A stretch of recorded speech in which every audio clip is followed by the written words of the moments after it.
Hello, Wargamers. Doug here from 2 Plus Tough, and today we have some awesome news. If you haven't kept up with it, or you're driving or not able to look at the actual reviews, Slaanesh was announced this morning. Well, it was announced before. We knew it was coming, but I didn't think it was coming this quick. Well, already yesterday they showed us the character build of the Slaanesh Greater Demon. We'll talk about that. But the main article I want to hit on today is the big reveal as far as the rules and some spells. Like they always do a big reveal drop and then kind of sprinkle some other stuff out. So I'm sure throughout the week we'll see endless spells, terrain piece, that kind of stuff. And so today what we're going to do is, for those of you who have messaged me and said, like, I can't read the articles based on my job, what about that? We're going to do a preview review and just go through those articles here. Give me 1 second. Let me pull up my chat here. And so the way I do this, if you are new to the channel, is I basically just read through the actual article itself, kind of digest it, and then I go back and we have a discussion about kind of the implications of some of those things. So I got my chat pulled up. If you can see and hear me all right, go ahead and let me know, and I'll be happy to start diving in. So let me pull up the actual page. We'll go here. Let me just minimize this here so we can actually see the chat. Hello from Toronto. Sweet. Looks like stuff is working. Now I do want to, let's see, show off this really quickly. So this is the basic Keeper of Secrets here, and I'll blow it up for you. And so it's the one we've seen if you've seen the, I think it was the Adepticon reveal, I believe. Looking really good.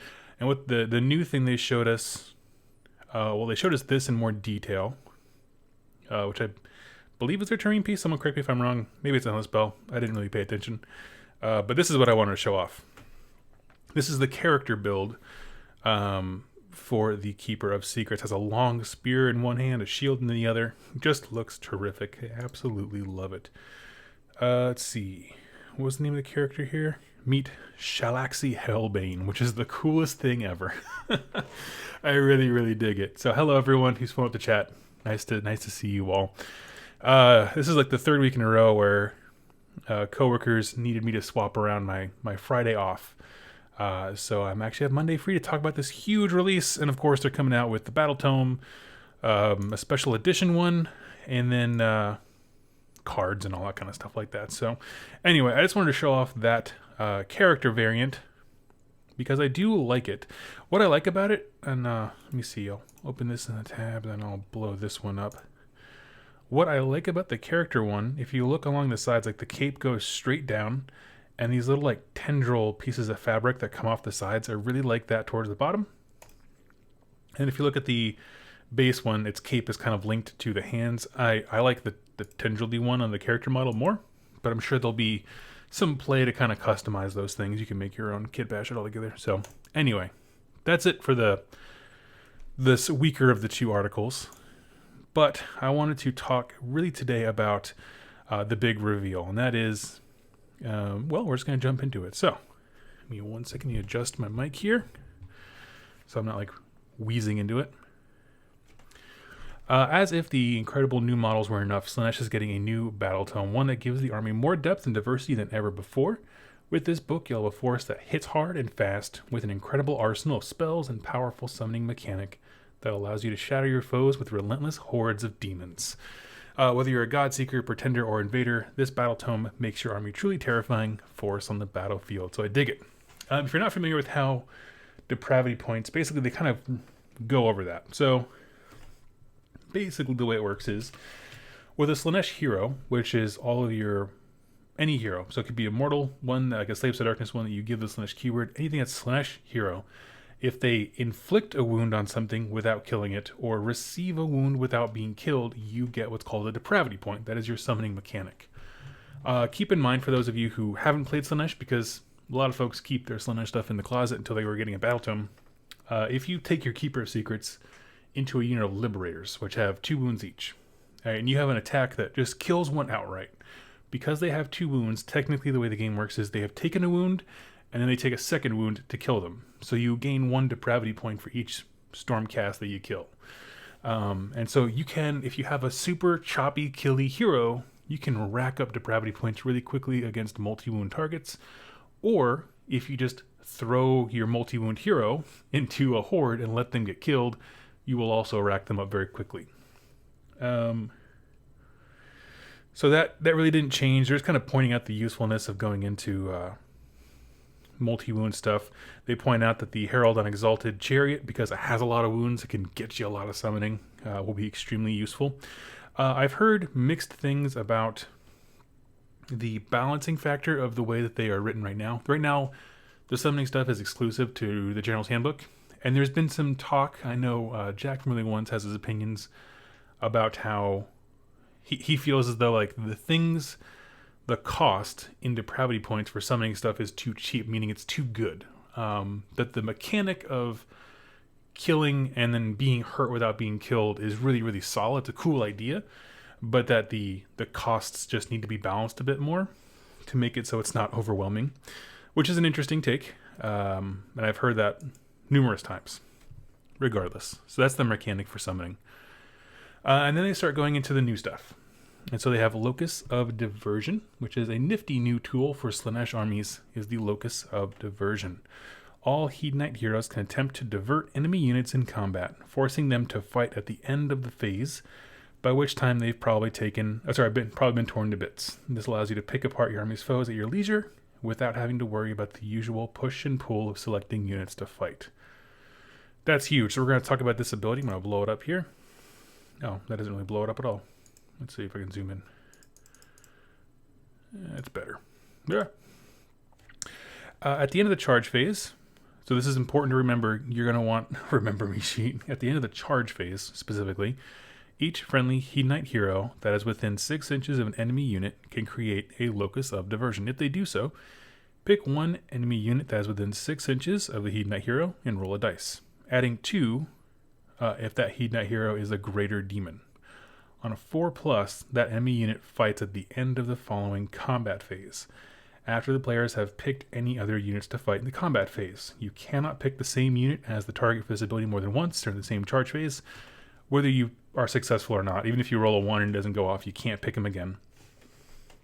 And they clarify, which is really nice that they went out of the way to do this, if a unit that is affected by this battle trait is also affected by any rules that would allow them to fight at the start of the following combat phase, that unit is not affected by this rule or those other rules. They cancel each other out. So like your turn 3 Deepkin who always get to fight first, that unit, those rules cancel each other out, so they would have to be selected just like everyone else, which is it's a good middle ground, right? They're not saying it has to be last. They're simply saying that it just cancels each other out. So that's nice. The fact is, I saw some people online when this got released saying like, oh my god, the army has always fights first. This is amazing. It's not. It's the heroes, specifically, of which you can have up to 6, if I'm not mistaken, in a 2,000 point game. I might be wrong on that. I haven't actually checked. I've never had an army where I maxed out the heroes. But they each get to pick one enemy unit. And if you throw every single one of your heroes in battle at once, it's a big gamble. So I don't know, it's interesting. So I like the fact that the greater demons, meaning the Keeper of Secrets and the character variant, are certainly rewarded more. But yeah, you could go with a bunch of super dirt cheap heroes and lean into this mechanic very, very easily. Like you could go with, I don't know, Chaos Sorcerers and Chaos Champions, that kind of stuff. So it's very cool. So yeah, there's a 50-50 chance for most characters to make a unit fight last. Greater Demons, it's going to happen on a 2-up, which is nice. I like it. Let's see.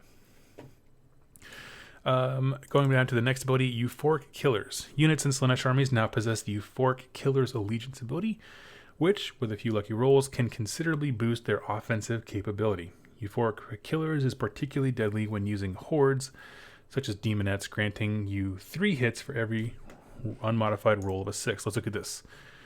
If the unmodified hit roll for an attack made with a melee weapon by a Chaos Slaanesh model is 6, that attack inflicts 2 hits on the target rather than 1.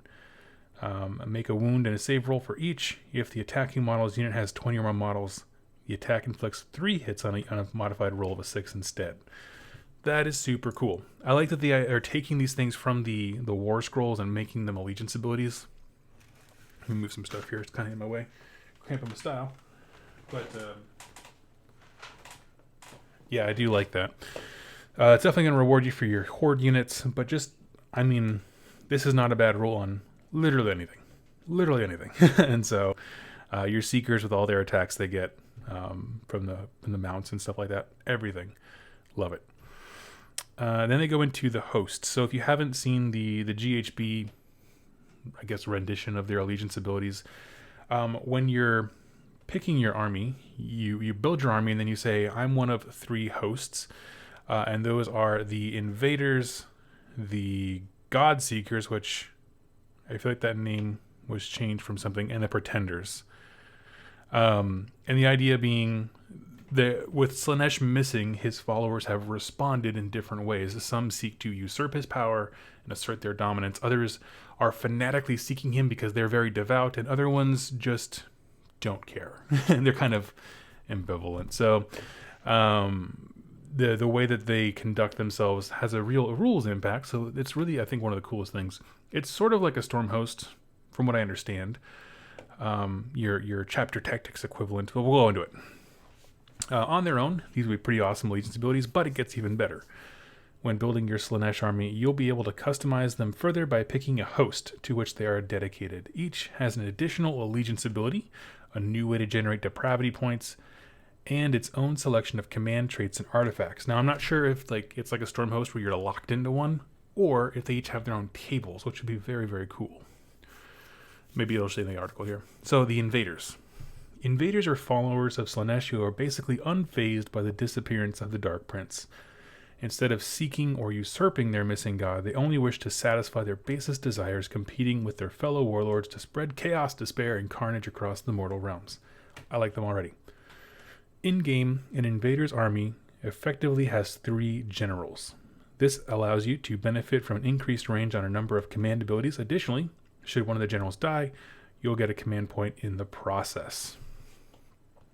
So let's see here. An Invaders army can have up to 3 generals instead of 1. Only one of your generals, your choice, can have a command trait, but all 3 are considered to be generals for purposes of using command abilities. However, Invaders Host General cannot use a command trait or a command ability while they are within 12 inches of any other friendly Invader Host Generals. In addition, each time one of your generals is slain for the first time, you receive 1 extra command point. Now, I have seen Jack from Really Ones. I believe he's used this one quite a bit. The 12-inch thing, it sounds like it would be claustrophobic on the table with people like bumping into each other. It's really not. There's plenty of room on the table to get these guys spread out, especially if you have some that are like, you're kind of reserving in the back for late game and you send 1 or 2 to be very aggressive in the front. Plenty of room. Maybe they'll blow up here. Invaders armies will receive additional depravity points for getting their units into enemy territory, making them a great fit for armies based around fast-moving units like Seeker Chariots and Hell Striders. At the start of your hero phase, you receive D3 depravity points if any friendly Invaders hosts are wholly within enemy territory. If 3 or more friendly Invaders hosts units are wholly within enemy territory at the start of your hero phase, you receive D6 depravity points instead of D3. Now, pause there. They mention Seeker Chariots and Hell Striders. The first place that my mind went to was the Beasts of Chaos Slaanesh Battalion that makes everything a Slaanesh faction model, because you can run and charge and be inside the enemy's deployment zone very easily. I mean, I did it all the time, and so it's not hard at all. Now, it doesn't go off until your next turn, the hero phase.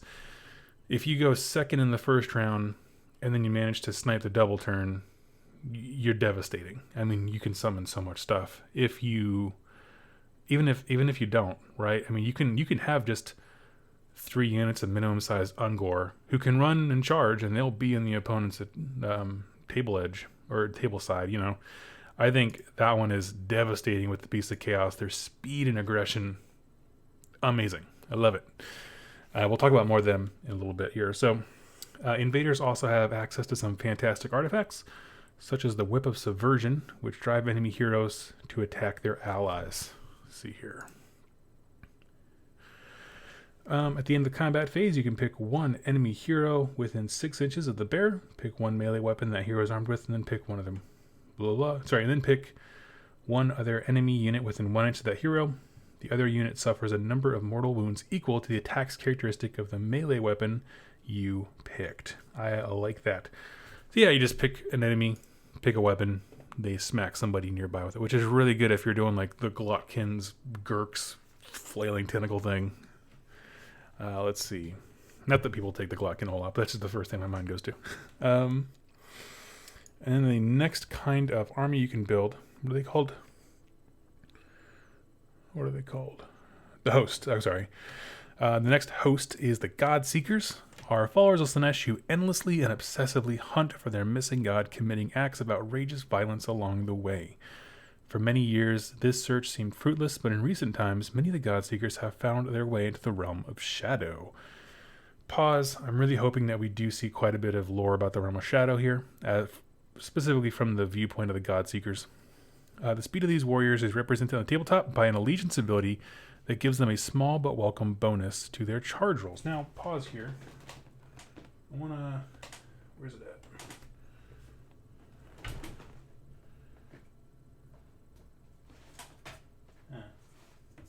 I'm missing my GHB, but if I'm not mistaken, this is one where it used to be you got a bunch of movement bonuses based on your speed, but you had to always charge. It was just called the Seekers, not the God Seekers back then. And it's very interesting to me that they were like, we're going to take that back. You still get, control of your army, basically, because being forced to charge was not always great. So anyway, they walked that back a bit, but now it's just add 1 to charge rolls for units in a God Seeker host army. Also happens to be pretty good for Beast of Chaos. Fittingly, you'll also receive 1 extra depravity point for charging the foe, meaning you'll want to get stuck in as quickly and as often as possible. So, at the end of your charge phase, you receive D3 depravity points if any friendly God Seeker host units made a charge move in that phase. If 3 or more friendly God Seekers, you make D6 instead of D3. So, yeah, if you get 3 or more charges off, which I'm telling you, Beasts of Chaos, bring that battalion in, you can do that turn 1. If you lean heavy, you can do that turn 1. That'd be amazing.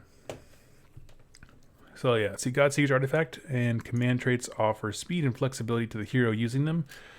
One of these is Speed Chaser, which lets you retreat and still charge, making it perfect for a keeper of secrets looking to avoid getting bogged down. So that general can retreat and charge. That is fantastic. A lot of great units can do that. I mean, the Skaven can do that. It's a lot of fun because it allows you to pick your targets. You can go in, knock something big down a profile, and then pull out of there when you need to, assuming you can, withstand a turn of getting punched. But it does make them pretty nasty. And the last host is the Pretenders. So Pretenders are particularly arrogant followers of Slaanesh who, in the Dark Prince's absence, have taken up his mantle for themselves. Most Pretenders are particularly influential keepers of secrets, but some are mortal champions who have been known to take up the title. The superb skills of any given Pretender Warlord are represented in-game by 2 command traits rather than 1. Additionally, larger Pretenders units can reroll hit rolls of 1. So that is pretty cool.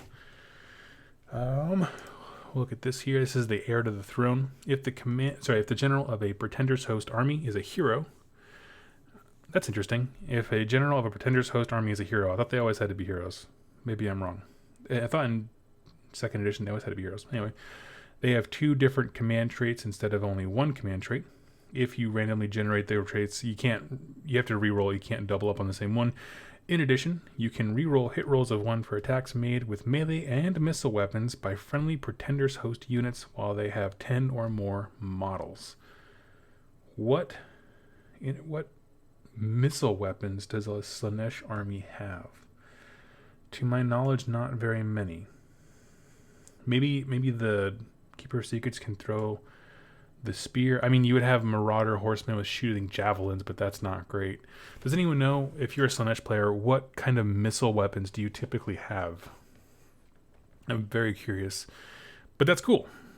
I just got it's an army-wide thing.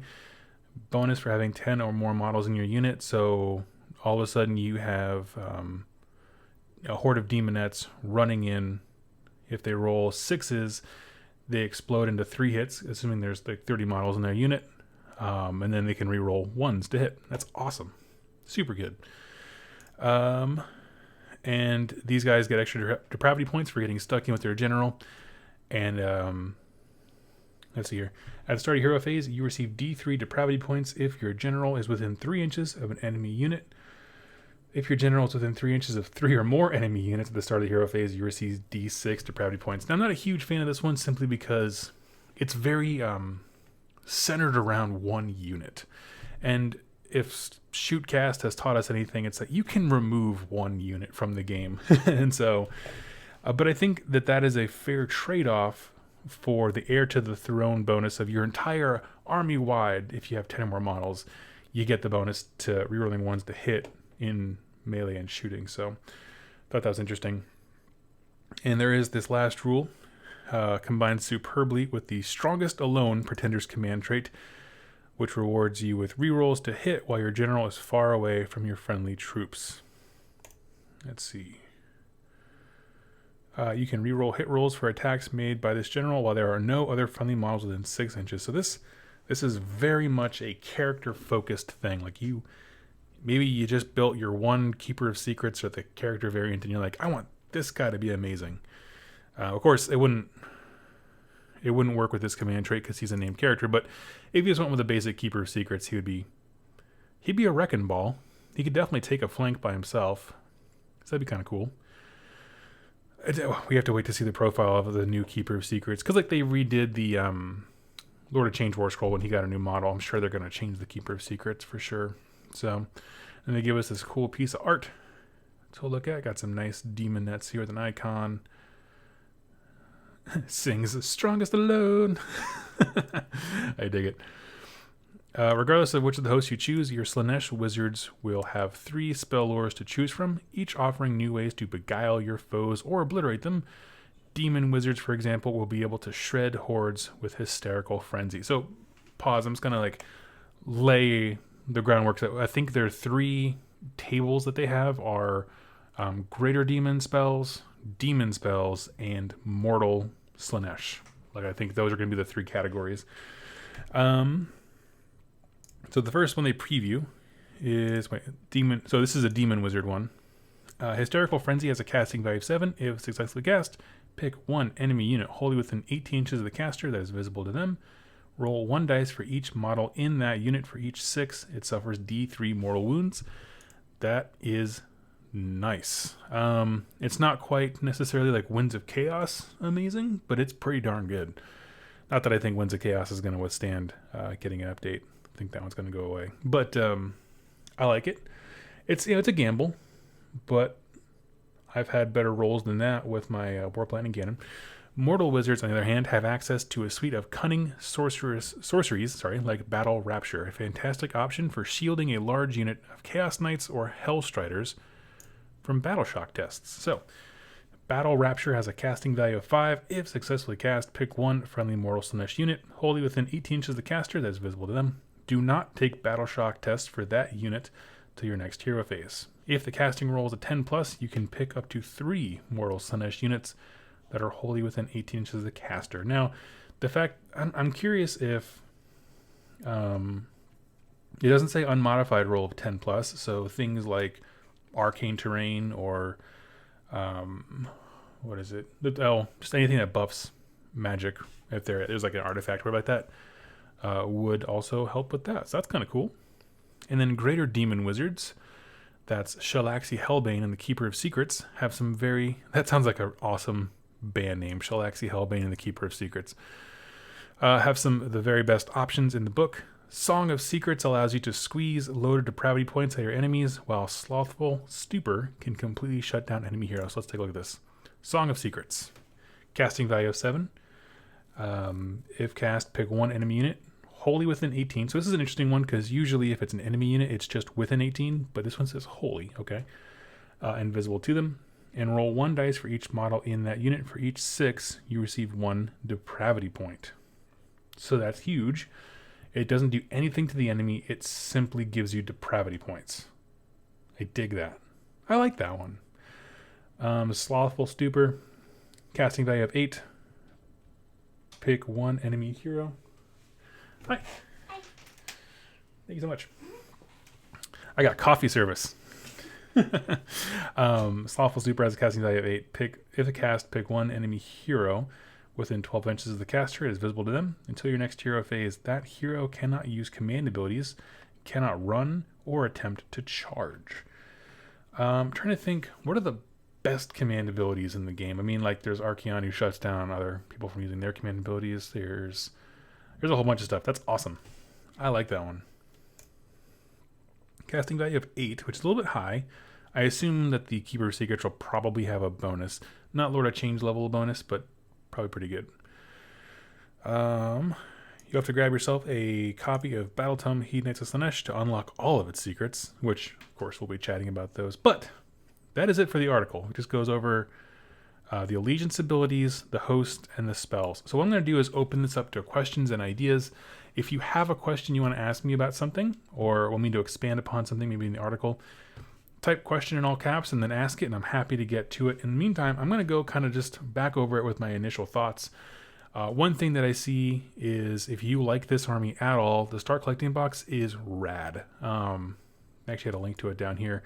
But like, based on what they've been describing, as far as your ability to hurt other units and that kind of stuff, I really think Demonettes are amazing. The Seekers, I'm not sure. We'll have to see what they do. They're lightning fast. I'm not sure they're going to be the most punchy in melee. And I'm very excited to see how artifacts will stack with that Herald on a Greater Chariot, because this is just the coolest model. I just love it so much. And I think it's really, really neat. So let me pull back up here. We'll start going through this. So yeah, I do want to point out that I do think the things they've described for the allegiance abilities really does make the Start Collecting box seem very enticing and very exciting. And I like that. That's why I'm crazy about the Flesh Eater Quartz one. I'm crazy about the Pestilence one. If those are armies you want to build, just go buy 4 of those boxes and you're set. It's just, I feel like it's a lot of the same way, at least to get your basics kind of built up. And then you can go heavy and get a Keeper of Secrets. Depravity points. I just love them.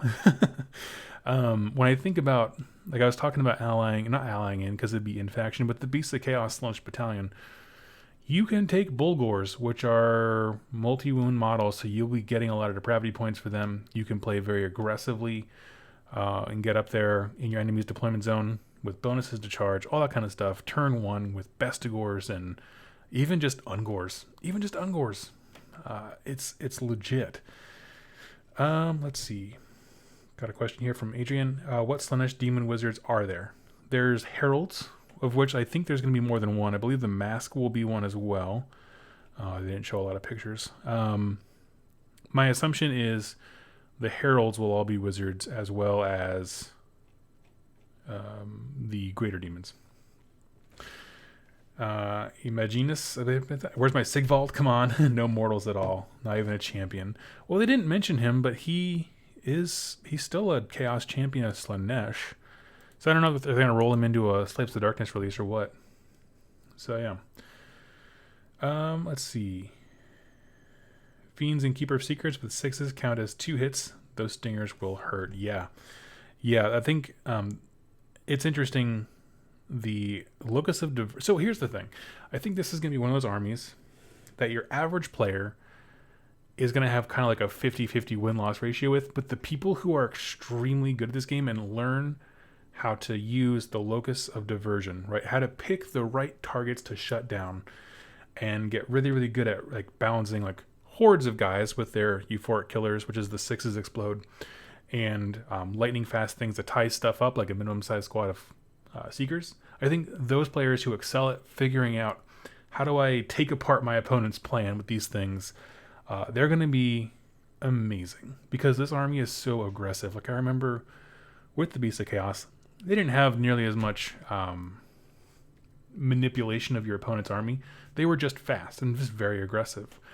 And so when you combine that kind of aggression with some of this stuff, it is crazy. Like, I don't know. I think it's going to be amazing. It does reward you for very risky play by throwing your hero out there to get hurt and hurting other things, which is great. I think the risk and reward stuff is just fantastic. Let's see. Blow this picture up. Take a look at it. I just love it. Here's the terrain thing in the background. I'm pretty sure. Got the heart player, mask. I like it. Let's see. Those are Hellstriders, so maybe I messed it up. But you know what I mean. I'm just the guys riding the chair. The Seeker is the name of the beast. That's what I meant. There's a picture that looks like Mortal Cavalry in the second picture of the article. Second picture. So there's one picture. Yeah, these guys, they already exist. And actually, on that note, that's a good thing to touch on. So the Mortal guys riding Seekers right now. Yes, Chico, you're right. They are called Hellstriders, I believe. And then they have a -1 to hit bubble. So if you start stacking that with some of the heroes, basically if you have a hero pile into an enemy, right, and they're like chopping stuff up, getting you all kinds of depravity points, and you have a unit of these guys right behind them, all the things that are swinging back at that hero are -1 to hit, which will increase their survivability, letting them chop for a lot longer. So it's interesting stuff. I'm very, very interested to see where this army develops to. Bob Jones, question. When you combine these new stuffs that seem to be loose on who it applies to, would you play Slaves to Darkness Slaanesh? Oh, would I play it? Yeah, I mean, I don't know why I wouldn't. I have... Actually, my Slaves to Darkness looks very Slaanesh-y. They're black armor with these like flowing white capes that look super extra. They probably fit right in. So, yeah, I totally would. I don't know if I would buy a whole lot. Like, I would just need demons for summoning. But I could borrow Jack from Rolling Ones if I wanted to try it out. That's not true. I can't. He's going to be playing these guys like a madman. So, I don't know. We'll find out. But I'm very excited about it. It all comes down to how many models do I really need to buy for summoning? Like, how aggressive is the summoning mechanic in practice? If I'm going with Slaves to Darkness, if you want to take your Slaves to Darkness army and just be Slaanesh, which is worth trying, because why not? Things that first come to mind is not all the heroes have a lot of wounds. You're going to want your Manicore guy, because he can... Either one, the Sorcerer or the Warlord, because they can both have a lot of wounds to get you a lot of depravity points. What else? I would probably, of the hosts, I would probably take is the Pretenders? No, it's the second one, the God Seekers, where you get rewarded for charging, because you don't have the speed as Slaves to Darkness in the same way that other ones do, but you can add 1 to charge rolls and then get a depravity points for charging. You can just take a lot of minimum size units of like warriors and knights and get a lot of charges off. I think that would probably be the one that I would go with for sure. Plus, a lot of the Slaves to Darkness stuff has a built-in, like if you take the instrument, they get +1 to run and charge rolls, that kind of stuff. So you'd be stacking those things. So I think Slaves to Darkness would do pretty well with the God Seekers specifically. And then you would get access to their spell lore, which we only know 1 spell right now. What was that one again? Because I got them all mixed up in my head.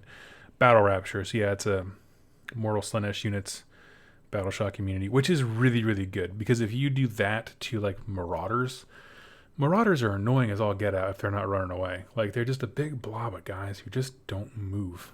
And it's so fun. What else? Yeah, I don't know. That'd be a good one. That would be a really good one. Let's see. Besides that, other things that stick out to me. What I think you're going to end up doing is having a big first wave that goes in there and very tactically chooses your targets based on Locus of Diversion and other stuff like that.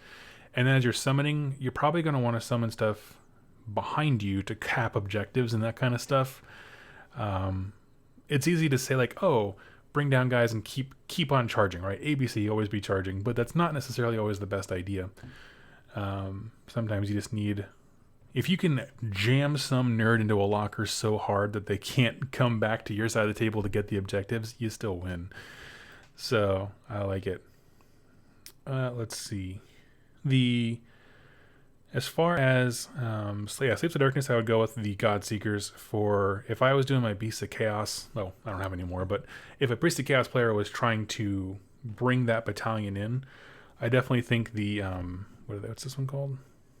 The Invaders. Invaders, where it's all about being up in your opponent's face. Shout out to the Dragon Ogre Shaggoth, who is a fantastic hero because he has 8 wounds, very tanky, scary dude. I like him. The only downside is none of those units in that battalion would have access to command abilities, command traits, or spell lores because they're not mortal, they're not demon, nothing like that. So interesting stuff. Let's see. Atomic Topher. Oh, you can have Slaanesh Beasts, Slaanesh Undivided. Here I come. Slaanesh Undivided. Yep. Yes, and yeah, you can do all kinds of stuff. I mean, I understand people are disappointed about the lack of a mortal arm of the army, if you will. I'll take this rather than waiting another 3 years to get mortal stuff. I think this is going to be awesome. One of my favorite models is the Demon Prince they have, who's up here in the top right. Just looks like a scary, terrifying dude. So I get it. If I had to pick one of the two between waiting longer and getting this stuff, I choose this stuff. What's interesting is that they mentioned they're going to be diving into the realm of Ulgu a little bit because that's where the Slaanesh followers looking for Slaanesh are being drawn to. There's just something about Ulgu where Slaanesh's power resides. As he's kind of torn between Ulgu and Hysh. But the point being, we're going to explore another realm, I think. And this month's White Dwarf is going to be diving into that realm a bit more. So that's very exciting. Let's see. Command traits and artifacts are based on host, not the keyword demon or mortal. Wording is in the God Seekers. Let's take a look. God Seekers host. Where is it at? This is a command ability? Yeah. It's general. Okay. So, yes, you are probably right. So, yeah, maybe... Well, I was referring to the spell lore, but you're right about command ability. So, what he's saying is... you pick your host, and the host, because it says Pretender's Host, is the keyword that command abilities like that triggered off of. So, like, if you took that Beast of Chaos Battalion, you could get the command trait for your host. The spell lore, Mortal Wizards, on the other hand, so they would not be able to get the Mortal Wizards one. They're not demon wizards. That's what I was referring to. I'm sorry for the confusion, but yes, you are correct. You would still get command abilities and command traits totally based on the host, not on the keywords that fall. So great call. Thank you so much. The Reclaimer, Dark Eldar, DE versus Slaanesh. Not sure I understand. Oh, Malarian versus Slaanesh. Okay. I would like that. I don't think there's no announcement of him coming out anytime soon, but maybe at Nova they'll announce something. That would be legit. Let's see. Claws Minis. GW indicated in one of their comments on their Facebook post that Warcry will be a new place for Mortal Chaos warbands. That's legit. Their comments that Warcry will be a new place for Mortal Chaos warbands. Okay, so they'll be releasing Mortal Chaos warbands for Warcry. I get you. Sweet. I dig it. That's kind of my thought. I think at some point it's going to devolve into, like, if you want a Chaos Undivided army, this is how you're going to get those units and those bits specifically. I'm cool with that. Steve Hootson, I'm guessing I'm going to speed up my painting my corn models to take down these new Slaanesh ones. Yeah, I'm very excited about it. It's going to be an interesting faction because it's going to be one of those ones, like I said earlier, that really rewards intelligent play. Like, you got to be good. I think the barrier to entry is going to be a steep one if you're brand new to the game, just because in a vacuum, none of their units are super amazing standard. I mean, the Keeper of Secrets might be one at the new War Scroll, but I mean, like, there's nothing remarkable about a Demonette. But when there's 30 of them and your hero can shut down a unit from attacking them first, and you know what I mean? Like, they get exploding 6s and rerolling 1s to hit if they're a large unit and you take that host. Yeah, you just have to be very intelligent about how you build those things up, and it can be very, very awesome. So it's a lot of layers, and layers that you have to learn well, but I think it's going to be great. Let's see. Picking hosts to which they are dedicated Each has an additional allegiance ability, a new way to generate depravity points, and its own selection of command traits and artifacts. That's a quote from the article. Okay, maybe I will. I mean, I was really referring to the fact that they don't have access to the spell lores because it says mortal wizards. So I understand that. Thank you. Because the Dragon Ogre Shaggoth is also a wizard. And so you just want access to as much stuff as possible if you're taking that battalion. He said it, rerolling ones.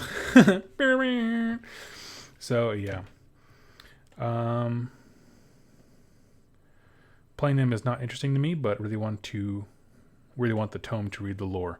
I kind of agree. Like, this is one of those armies that when I'm looking at it, it doesn't speak to me on a model level. I might grab some demons just because I do have the Slaves of Darkness and I can summon them in, because why not? But it's not necessarily an army that I think I'm going to dive into, but it does look a lot of fun. It looks like there's a lot of flexibility here in terms of, just like Bob was saying, the hosts organize your command traits and allegiance abilities and artifacts, but there's still apparently a core spell lore and that kind of stuff. So it's very interesting ways. There's a lot of ways to build the army based around those things. I wonder in their development cycle where it stands next to Beasts of Chaos. It's just interesting. Hoping for a Hedonite warband for Night Vault and Shadespire before too long. Yeah, that'd be kind of cool. I'd like that. I dig it. So, okay. Does anyone have any last questions for me before I close out the show here? There's a lot of cool stuff here. One thing I'm very interested in is all the different builds for this kit. So if you don't know, I believe as the time of this, you can build this thing like 3 different ways. It's ridiculous. One's just like a lawnmower of people. And this is the Herald variant. And I think there's a non-Herald variant. Someone correct me if I'm wrong. So I think the different variations of this kit will be awesome. If they are super interesting, then for sure this box, I mean, just the standard Demon Slaanesh box, this is amazing. I mean, I think it could end up being kind of like a better version of the Nurgle setup where you grab your Slaves to Darkness set and then you grab this box and you have a lot of stuff to work with in terms of different heroes and different units with the different roles, learning how to play the game, being able to choose different hosts. I like it. What would be a good paint scheme for a Slaanesh army? I kind of like the studio scheme, to be honest with you. It's one of my favorites in terms of I like the gray with a faint purple and pink hue to it. I know Jacks are blue, if I'm not mistaken. I haven't seen them in a long time, but they look very striking and I like them. I would probably go with something like this. I like the black claws, the chitin, the crab claw stuff, and I like the soft pink hair. I dig it. I don't know if I would do everything that way. It's almost monochrome in a sense, but I might go maybe a shred higher on the pink.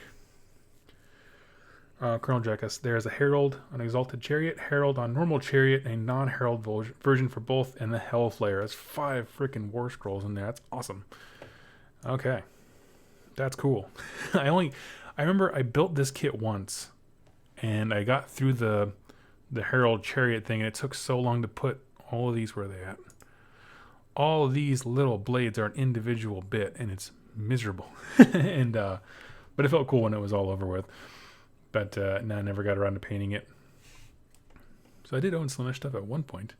I like the idea of the army. I just don't want to paint a whole army of the whole thing. I think that makes sense. People can generally understand that. What else we got going on? I think we covered just about everything. I'm sure later in the week they'll come out with articles on the endless spells as well as the terrain, because I did that last time. And then probably an article regarding like, hey, here's what a theoretical army could look like.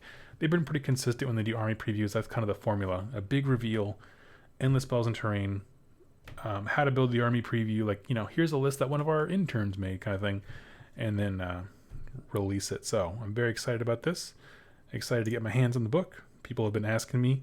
I woke up this morning with 3 messages through Facebook Messenger like, hey, are you going to cover this lore? Of course I am. Been doing it for 3 years. Of course I'm going to cover Slaanesh. I'm very excited about it. So If you have questions, leave them in the comments of this video, and I look forward to seeing you all very, very soon during the rest of the week as we talk about more of the previews. So thank you all so much for joining me. Talk to you soon.